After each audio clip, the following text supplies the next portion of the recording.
So Playbill was doing this prompt, this like mini game thing for Jaja's African hair braiding, the red carpet, and they were asking people, how many hairstyles can you name off the top of your head? I want to do the same thing, but I'm going to give myself 15 seconds to do the same thing. So let's do this. Okay, we have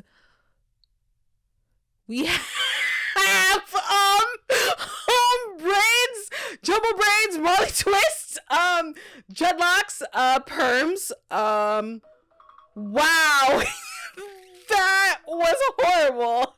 Hey, what's up? I'm Amanda, and I'm really into theater, and if you are too, subscribe.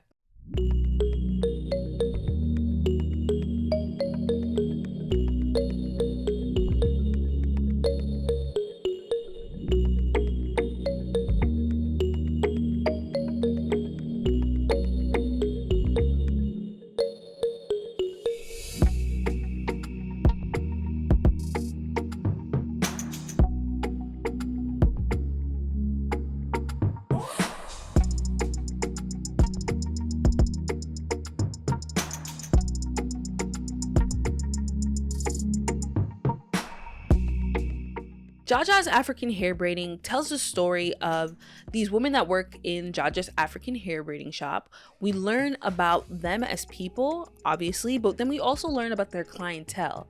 What we also learn is that things don't appear as easy peasy lemon squeezy as, you know, they portray things to be. These women are going through some tough times, but despite that, they do everything in their power to overcome their tough times and connect with each other and hold on to that sense of community that they have built while working at the shop. The show was written by Jocelyn Bio. She also wrote Schoolgirls, or the African Mean Girls play, and it was directed by Whitney White, who directed Our Dear Dead Drug Lord. Off rip, I can tell you that I loved the show. I really enjoyed the fact that it was about immigrants, Black women, immigrants surviving in New York City, you know, specifically Harlem. We don't see stories about immigrants. We don't see stories about like people coming to America to like survive, you know, in this way. So I thought it was really refreshing. I thought it was great, well written. 10 out of 10 for me. I also like the fact that it was set in New York City, but not the New York City that everyone's like used to. I feel like a lot of people kind of like dismiss places like this, like the hair shops, you know, all these like random like places. Like when people think of New York City, they don't think African hair shops. They don't think, I mean, yeah, they think Harlem, but like to me, it's kind of like the equivalent of thinking Canarsie. You feel me? Like people don't think about Canarsie when they think of New York City. People don't think of like, I don't know, Flatbush when they think of New York City. You know, people think Williamsburg, people think Park Slope, people think Midtown, people think Hell's Kitchen. You feel me? So the fact that we're digging deep into another aspect of New York is nice. For a lot of the cast, this is their Broadway debut, so shout out to y'all were great, y'all were amazing. I feel like every time it comes to like critiquing or giving positive feedback to actors and stuff, all I can say is y'all were great, y'all were amazing. What can I say? They were great. What can I say? The way y'all act,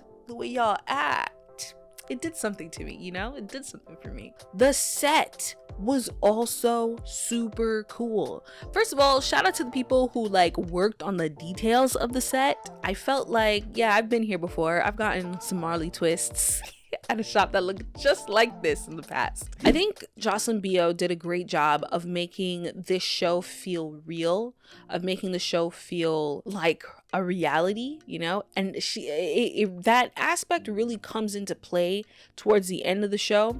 Now, I don't want to spoil it, and let me know in the comments, actually. Let me know in the comments how you feel about like spoiling shows. Like, if I spoil the ending of a show, are you guys still gonna go see it? Or is it like, well, okay, I heard Amanda's review, I saw Amanda's review, I don't need to see it. Let me know in the comments. I'm not gonna spoil anything, but let me know. I want to know for the future. Something you should keep in mind if you go see the show is that the show, one, it's only 90 minutes long, and two, the story kind of cuts off at the end of the show. And that was intentional, obviously, because that's how she wrote it. It's intentional.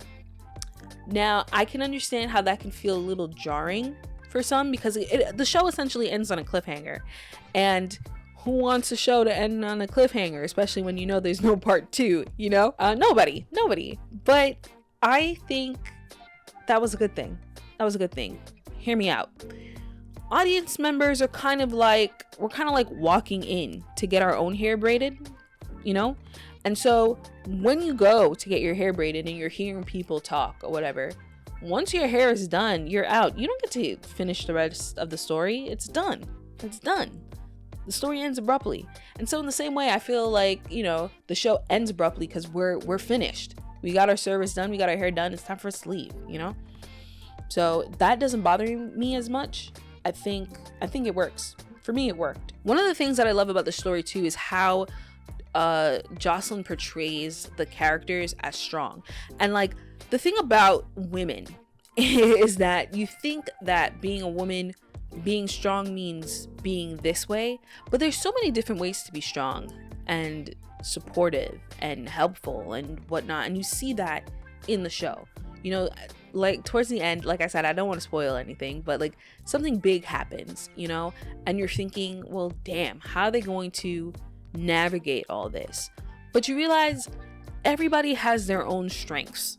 Everyone has their own strengths, and they all pull together to really build a community around Jaja's daughter, which I think is so important. Community is important, and I feel like that strength really came out towards the end of the show, which I thought was brilliant. Another thing that I think was pretty interesting was the fact that Jaja doesn't show up until like the end of the show. Now you're thinking, oh, I'm gonna see Jaja's African hair braiding. Obviously it's gonna be about Jaja, and obviously Jaja is going to be the main character. You were wrong.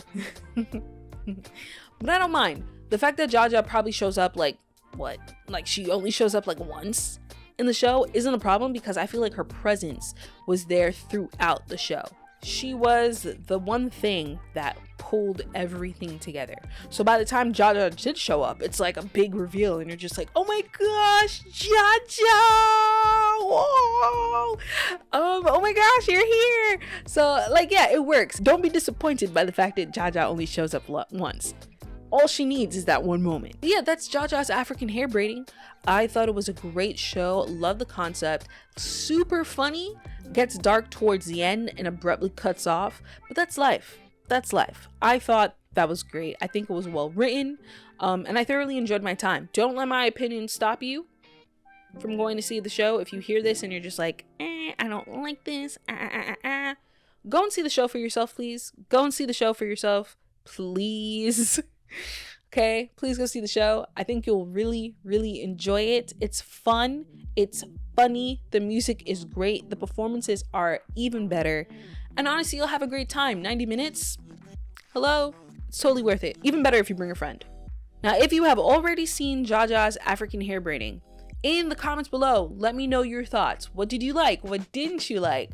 How did you feel about that ending? Let me know. And if you haven't seen the show yet, in the comments below, answer this question. What is your go-to hairstyle when you get your hair done? Let me know. I'm interested. And as always, thanks for watching.